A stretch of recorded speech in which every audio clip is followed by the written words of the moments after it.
இந்த இந்த குழந்தை எப்படிப்பட்டதாக இருக்குமோ? ஆண்டவரே, இயேசுவில் அருமையான அன்புக்குரிய சகோதரே சகோதரிகளே, இன்று நாம் அன்னையாம் திருச்சபையோடு சேர்ந்து புனித திருமுழுக்கு யோவானுடைய பிறப்பு பெருவிழாவை பெருமகிழ்ச்சியோடு நாம் கொண்டாடி கொண்டிருக்கிறோம். அதே வேளையிலே திருஹிருதய ஆண்டருடைய திருவிழா நாட்களிலே, இந்த நவநாட்களிலே 5வது நாளையும் நாம் சேர்த்து கொண்டாடி கொண்டிருக்கிறோம். இந்த திருவிழாவும் இந்த நவநாளும் ஒன்றோடு ஒன்று ஒட்டி இருப்பதாக நான் உணர்கின்றேன். திருமுழுக்கு யோவானுடைய பிறப்பும் ஆண்டவர் இயேசுனுடைய திருஹிருதயமும் ஒன்றாக இணைந்திருக்கிறது. திருச்சபையினுடைய வரலாற்றிலே நாம் பார்க்கின்ற பொழுது மற்ற எந்த ஒரு புனிதர்களுக்கும் இல்லாத ஒரு சிறப்பம்சம் இன்றைய நாளினுடைய கதாநாயகனாக இருக்கின்ற புனித திருமுழுக்கு யோவானுக்கு இருக்கிறது. ஏனென்றால் திருச்சபையிலே இந்த புனிதருக்கு மட்டும்தான் பிறப்பு விழாவை பெருவிழாவாக அன்னையாம் திருச்சபை கொண்டாடுகிறது. மற்ற புனிதர்களுடைய விழாக்கள் எல்லாம் நாம் பார்க்கிற பொழுது அவருடைய இறந்த நாளை தான், விண்ணக பிறப்பு நாளை அன்னையாம் திருச்சபை எடுத்து கொண்டாடுகிறது. ஏன், எதற்காக அன்னையாம் திருச்சபை இந்த திருமுழுக்கு யோவானுடைய பிறந்த நாளை ஒரு பெருவிழாவாக கொண்டாட வேண்டும்? அப்படி என்ன ஒரு சிறப்பம்சம் இருக்கிறது? ஏனென்றால் திருச்சபையிலே 3 பேருக்கு மட்டும்தான் பிறப்பு நாளை பெருவிழாவாக கொண்டாடி கொண்டிருக்கிறோம். ஒன்று ஆண்டவர் இயேசு கிறிஸ்து, 2வது அன்னை மரியாள், 3வது திருமுழுக்கு யோவான். ஆண்டவர் இயேசு கிறிஸ்துவுக்கு நாம் பிறப்பு விழா எடுக்கிறோம் என்றால் அது அர்த்தமுள்ள ஒன்று. ஏனென்றால் எல்லா இடங்களிலுமே நிறைந்திருந்தவர், வார்த்தையாக இருந்தவர், முழுமையாக ஒரு வடிவெடுத்து வருகிறார், மனித உருவெடுத்து வருகிறார் என்றால் எதற்காக இந்த மண்ணுலகத்திலே அவர் மனித உருவெடுத்தார், எந்த ஒரு காரணத்துக்காக எடுத்தார் என்பதை முழுமையாக நாம் எல்லோரும் கண்கூடாக ஒன்று. ஏனென்றால் இந்த பாவத்திலே இருக்கக்கூடிய இந்த மனித பிறவிகளை முழுமையாக மீட்டெடுக்க வேண்டும் என்பதற்காக ஒரு மீட்பராக தந்தையினுடைய வாக்கு கிணங்கி அந்த வார்த்தையாக இருந்தவர் முழுமையாக வடிவெடுத்து வந்ததனால் மீட்பராக வந்திருக்கிறார் என்பதற்காக ஆண்டவர் இயேசு கிறிஸ்துவுக்கு நாம் விழா எடுக்கிறோம். ஏனென்றால் பாவம் இல்லாமல் வந்தவர், முழுமையாக வடிவெடுத்து வந்தவர், பாவத்திலிருந்து மீட்பதற்காக வந்தவர் என்பதற்காக அந்த விழாவை நாம் எடுக்கிறோம். 2வதாக நாம் பார்க்கிற பொழுது அன்னை மரியாள் சுவிக்கன் அன்னமாளுடைய திருவயிற்றிலே முழுமையாக கருதரித்து பாவ மாசு மறுவில்லாமல் அன்னையை உற்பவித்திருக்கிறார். ஏனென்றால் பாவமில்லாத ஒரு செம்மறியை பெற்றெடுக்கக்கூடியவள் பாவம் இல்லாதவளாக இருக்க வேண்டும் என்பதுதான் கடவுளுடைய திருவுளம். எனவேதான் அன்னை மரியாளுடைய பிறப்பு விழாவிற்கு நாம் பெருமகிழ்வை கொடுத்து செப்டம்பர் மாதம் 8ஆம் தேதி அன்னையுடைய விழாவை பெருமகிழ்ச்சியோடு கொண்டாடி கொண்டிருக்கிறோம். அந்த செப்டம்பர் 8ஆம் தேதி ஞாயிற்றுக்கிழமைகளிலே வந்தாலும் கூட அந்த நாளை ஆண்டவருக்கு என்று நாம் அர்ப்பணிக்காமல் அன்னை மரியாளுடைய பிறப்பு விழாவாக கொண்டாடுகின்றோம். அந்த அளவுக்கு சிறப்பு வாய்ந்த ஒன்றாக இருக்கிறது. 3வதாக இந்த திருமுழுக்கு யோவானுடைய இந்த விழாவை நாம் கொண்டாடுகிறோம். அன்புக்குரியவர்களே, ஏன், இதற்காக நாம் கொண்டாட வேண்டும்? கிறிஸ்து இயேசுவுக்கு ஒரு முன்னோடியாக இருந்தவர், பழைய ஏற்பாட்டையும் புதிய ஏற்பாட்டையும் இணைக்கக்கூடிய ஒரு பாலமாக இருந்தவர். ஏனென்றால் உடைய பிறப்பிலே ஒரு சிறப்பு அம்சம் இருக்கிறது, முழுமையான ஒரு உண்மைத்தன்மை அதிலே வெளிப்பட்டிருக்கிறது. இந்த எலிசபெத் இவருடைய கணவராக இருக்கின்ற இந்த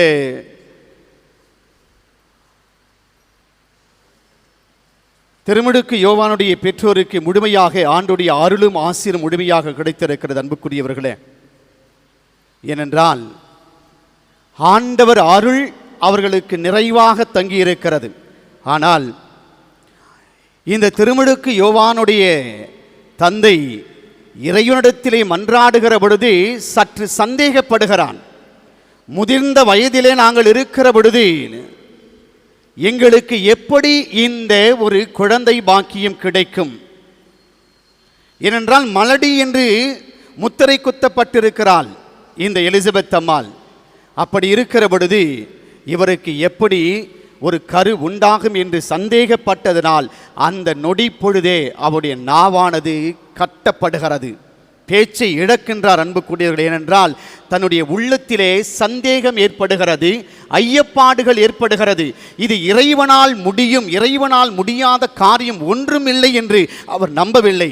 சந்தேகத்தினால் இருப்பதினால்தான் அவருடைய நாவானது கட்டப்படுகிறது. அதே வேளையிலே அன்னை மரியாளுடைய வாழ்க்கையிலே பாருங்கள், பரிசுத்த ஆவி அவர் மீது நிழலிடுகிற பொழுது, நீ இறைவனை கருத்தாங்கக்கூடியவளாக இருக்கிறாய், இறைவனை பெற்றெடுக்கப் போகிறாய், வார்த்தைக்கு நீ வடிவம் கொடுக்க போகிறாய் என்று சொன்ன உடனேயே அன்னை மரியாளுடைய உள்ளத்திலே எந்த ஒரு ஐயப்பாடும் எதுவும் இல்லை.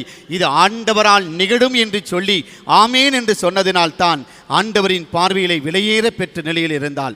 ஆனாலும் இந்த எலிசபெத் அம்மாள் அந்த தம்பதியினர் முழுமையாக இறைவன் மீது வைத்திருந்த அசைக்க முடியாத ஒரு நம்பிக்கையினால் மிகப்பெரிய ஒரு அவமானத்திலிருந்து, அசிங்கத்திலிருந்து முழுமையாக கடவுள் அவர்களை ஆசீர்வதித்து மீட்டெடுத்து இந்த திருமுழுக்கு யோவானை கொடுக்கிறார்கள். அந்த திருமுழுக்கு யோவானுடைய பிறப்பு செய்தி மிக அழகாக அன்னை மரியாளுக்கு கிடைக்கிறது. ஏனென்றால் அன்னை மரியாள் ஆண்டவர் இயேசு கிறிஸ்துவை கருவிலே தாங்கிக் கொண்டிருந்த நேரத்திலே தன்னுடைய உறவினராக இருக்கிற எலிசபெத்து கருதரித்திருக்கிறாள். அவருக்கு இது 6ஆம் மாதம் என்று தெரிந்தவுடனே இவள் முழுமையாக ஏறக்குறைய 100 மைல்கள் நடந்து சென்று அந்த எலிசபெத் அம்மாளை சந்திக்கிறார்கள். மகிழ்ச்சி மேலிடுகிறது. அந்த எலிசபெத் அம்மாளை சந்திக்கிற பொழுது எலிசபெத் அம்மாளுடைய வயிற்றில் இருந்த அந்த குழந்தை அக்களிப்பால் துள்ளுகிறது என்று சொல்லுகிறார்கள். பழைய ஏற்பாடும் புதிய ஏற்பாடும் ஒன்றோடு ஒன்று சங்கமமாகிறது. எனவேதான் ஆண்டவர் இயேசு கிறிஸ்து அன்னை மரியாளுடைய உதரத்திலே இருக்கிற பொழுது திருமுழுக்கு யோவானை சந்திக்கிற பொழுது அந்த திருமுழுக்கு யோவானுடைய பிறப்பு நிலை பாவங்கள் மீட்கப்படுகிறது. பாவத்திலிருந்து திருமுழுக்கு யோவான் மீட்டெடுக்கப்பட்டு பாவம் இல்லாதவராக இந்த உலகத்திலே அவர் மனிதனாக பிறப்பெடுக்கிறார். எனவேதான் அன்புக்குரியவர்களே, இந்த பாவம் இல்லாத அவருடைய பாவ வாழ்களை எல்லாம் கிறிஸ்து இயேசு உதிரத்தில் இருக்கின்ற பொழுதே அவரை பாவத்திலிருந்து மீட்டதினால் இவருடைய பிறப்பு விழாவை அன்னையாம் திருச்சபை ஒரு பெருவிழாவாக கொண்டாடி மகிழ்ந்து கொண்டிருக்கிறது. மற்ற புனிதர்கள் எல்லாம் பாவத்தோடு பிறந்தவர்கள். ஆனால் அவருடைய வாழ்க்கையினுடைய அனுபவத்தினால் பாவத்திலிருந்து மீட்கப்பட்டார்கள். ஆனால் திருமுழுக்கு யோவான் முழுமையாக தன்னுடைய தாயினுடைய உதரத்தில் இருந்து வெளியிலே மனிதனாக பிறக்கிற பொழுதே ஆண்டவர் இயேசுவால் பிறப்பு நிலை பாவத்திலிருந்து அவர் முழுமையாக மீட்கப்பட்டு அவர் வந்ததினால் இந்த பெருவிழாவை அன்னையாம் திருச்சபை கொண்டாடி கொண்டிருக்கிறது. அன்புக்குரியவர்களே, அதோடு மட்டுமல்ல, இந்த திருமுழுக்கு யோவானுடைய பிறப்பிலே ஒரு சிறப்பம்சம் என்னவென்றால், அந்த மெசியாவினுடைய வருகையை தயார் செய்தவர், மக்களுடைய மனங்களை முழுமையாக நீங்கள் எதிர்பார்த்து கொண்டிருக்கிற மாரநாத்தா வாரும் ஆண்டவரே என்று நீங்கள் எதிர்பார்த்து கொண்டிருக்கிற அந்த மெசியாவினுடைய வருகையை நீங்கள் முழுமையாக தாங்கக்கூடிய மக்களாக, அந்த மெசியாவை எதிர்கொள்ளக்கூடிய தகுதியான மக்களாக இருக்க உங்களுடைய மனநிலையை, உங்களுடைய சிந்தனைகளை நீங்கள் மாற்றுங்கள் என்று சொல்லி பாவ வழியிலிருந்து மக்களை உண்மை வழிக்கு அழைத்து சென்ற ஒரு முன்னோடியாக இருக்கிறார். எனவேதான் ஆண்டவர் இயேசு கிறிஸ்துவே திருமுழுக்கு யோவானை பார்த்து கூறுகின்றார், பெண்களிலே பிறந்தவர்களில் திருமுழுக்கு யோவானை விட சிறந்தவர்கள் யாரும் இல்லை என்று சொல்லுகின்றார். எனவேதான் அன்புக்குரியவர்களே, இந்த திருமுழுக்கு யோவானுடைய இந்த பிறப்பு ஒரு மிகப்பெரிய ஒரு முக்கியத்துவம் வாய்ந்ததாக இருக்கிறது. அதோடு மட்டுமல்ல அன்புக்குரியவர்களே, இந்த திருமுழுக்கு யோவானுக்கு என்ன பெயரிடலாம் என்று அவருடைய தாய் தந்தையர்கள் எதிர்பார்த்து கொண்டிருக்கிற பொழுது மக்கள் மத்தியிலே யோவான் என பெயரிடுகிறார்கள்.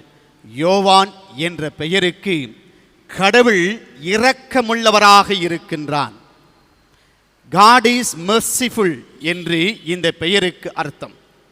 எனவேதான் கடவுளின் இரக்கத்தை முழுமையாக பெற்றவராக, கடவுளின் அருளை முழுமையாக பெற்றவராக, அந்த யாவே கடவுளுடைய பார்வையிலே ஒரு முதன்மையான இடத்திலே இருந்து அந்த யாவே கடவுளுடைய திருமகனுடைய வருகையை மக்கள் எதிர்கொள்ள வேண்டும்.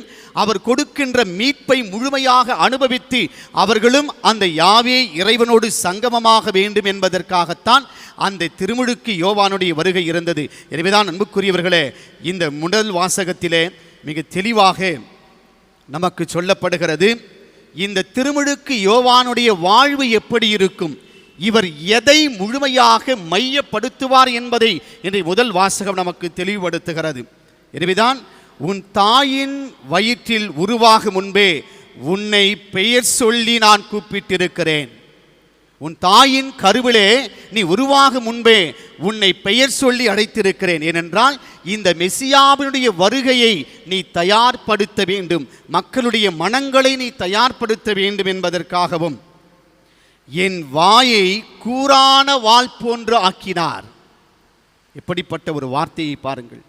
திருமுழுக்கு யோவானுடைய வாயிலிருந்து வந்த இறை வார்த்தைகள் எல்லாம் அம்பு போல, கூர்மையான வாளை போல பாவம் செய்யக்கூடிய மனதை குத்தி கிழித்தது. அன்புக்குரியவர்களே, எனவேதான் பரிசேயருடைய சதுசேயருடைய வாழ்க்கையை அவர் முழுமையாக சாடினார்.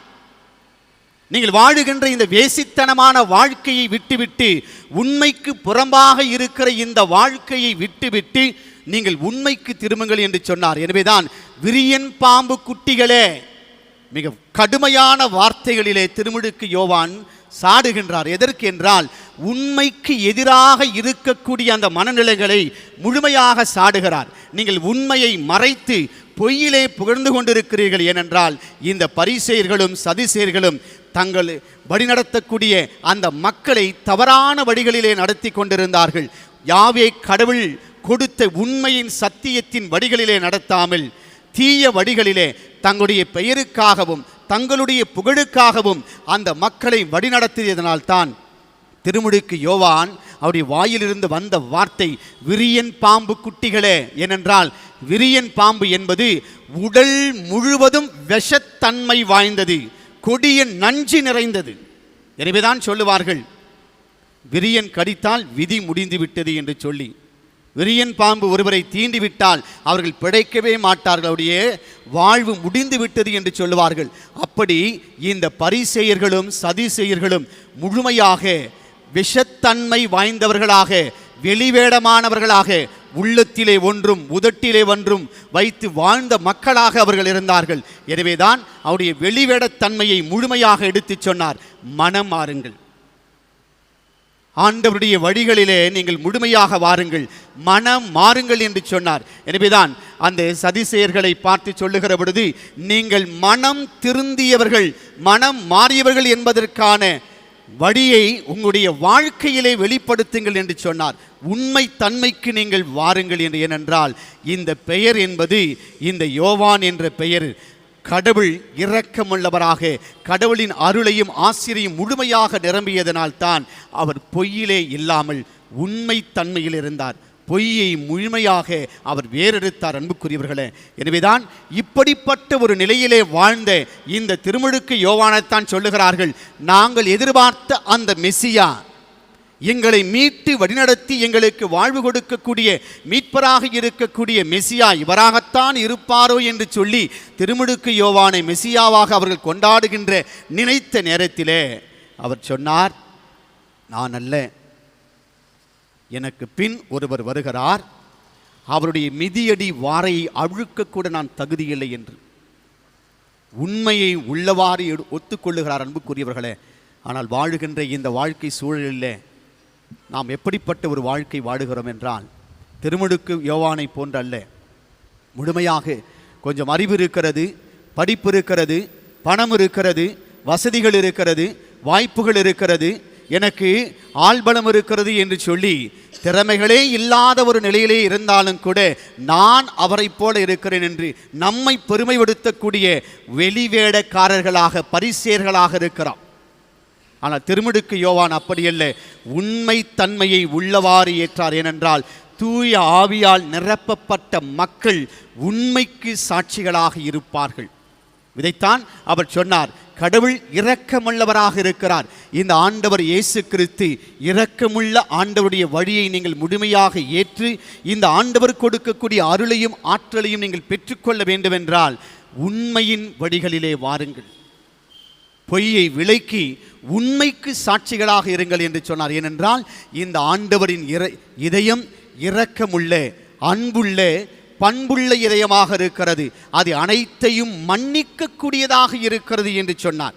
உன் பாவங்களை மன்னித்து அந்த இதயத்திலிருந்து வருகின்ற அந்த அன்பானது, அந்த நெருப்பானது உங்களை சுட்டெரித்து பாவத்திலே அழுக்குகளிலே மூழ்கி இருக்கிற உங்களுடைய இதயத்தை தன்னுடைய இதயமாக மாற்றிக்கொள்ள அந்த இரக்கமுள்ள கடவுள் இருக்கிறார் என்று சொன்னார். அன்புக்குரிய சகோதரே சகோதரிகளே, இந்த நாளிலே திருமுழுக்கு யோவானுடைய விழாவை கொண்டாடி கொண்டிருக்கிற நாளிலே ஆண்டவரின் இரக்கமுள்ள இதயத்தை நாம் நினைத்து பார்க்கிறோம். அந்த இரக்கமுள்ள இதயம் நம்முடைய இதயம் ஒன்றாக இருக்கிறதா என்று நாம் சிந்திப்போம். ஏனென்றால் அழிந்து போகக்கூடிய இந்த உலகம் உங்களுக்கு வாழ்வு தராது. இந்த அழிந்து போகக்கூடிய இந்த உலகத்தை நீ நம்பினால், இந்த பரிசேயர்களைப் போல வெளிவேடத்தனமான ஒரு வாழ்க்கையை நீ வாழ்ந்தால், மனிதனுக்கு ஒருவர் நிறத்துக்கு நிறம், இடத்துக்கு இடமுடைய வார்த்தைகளை மாற்றி கொண்டு நீ போய்கொண்டே இருந்தால், உண்மையின் சத்தியத்தாக இருக்கிற அந்த கடவுளை இருக்கின்ற கடவுளாக இருக்கிறவர் நாமே, ஐ ஆம் ஹூ ஐ ஆம் என்ற அந்த உண்மையின் ஆண்டவரை ஒருபொழுதுமே நீங்கள் சுவைத்து அனுபவிக்க முடியாது. அந்த திருமுழுக்கு யோவான் பெற்ற அதே பரிசுத்த ஆவியைத்தான் ஒவ்வொரு கிறிஸ்தவனும் திருமுழுக்கு வழியாக பெற்றிருக்கிறீர்கள். உறுதி பூசுதலே அந்த பரிசுத்த ஆவியால் முத்திரை குத்தப்பட்டிருக்கிறீர்கள். சாட்சியாக வாழ, உண்மையின் இறைவனுக்கு சாட்சியாக வாழ அழைக்கப்பட்ட வாழ்வுக்கு எப்படிப்பட்ட வாழ்க்கையை நாம் எதிர்பார்த்து கொண்டிருக்கிறோம்? நாம் வாழுகின்ற வாழ்க்கை கிறிஸ்து இயேசுவுக்கு ஏற்றவர்களாக உண்மையிலும் சத்தியத்திலும் நீதியிலும் நேர்மையிலும் உறவுகளை ஒன்று சேர்க்கக்கூடிய அந்த ஒன்றிப்பு தன்மையிலுமே நாம் வாழுகிறோமா, அல்லது ஆண்டவருக்கு இரட்டை வேடம் போடுகின்ற நாடக மனிதர்களாக வாழுகின்றோமா? நாடக மனிதர்கள் ஒருபொழுதுமே ஆண்டவரின் இரக்கத்தை முழுமையாக பெற்று அனுபவிக்க முடியாது. மாறாக திருமுழுக்கு யோவானைப் போல ஆண்டவருக்காக நாம் முழுமையாக வழியை ஆயத்தம் செய்து அந்த விண்ணக தேவன் வருகிற பொழுது, அந்த இரண்டாம் வருகையின் பொழுது அவருடைய மணவாளனாக மணவாட்டியாக விண்ணகம் சேர தகுந்த ஒரு தயாரிப்பை நம்முடைய ஆண்டுடைய இதயத்திலோடு நம்முடைய இதயத்தை ஒன்றாக இணைத்து நாம் வாழ்வோம், வாழ்வு பெறுவோம். ஆமென்.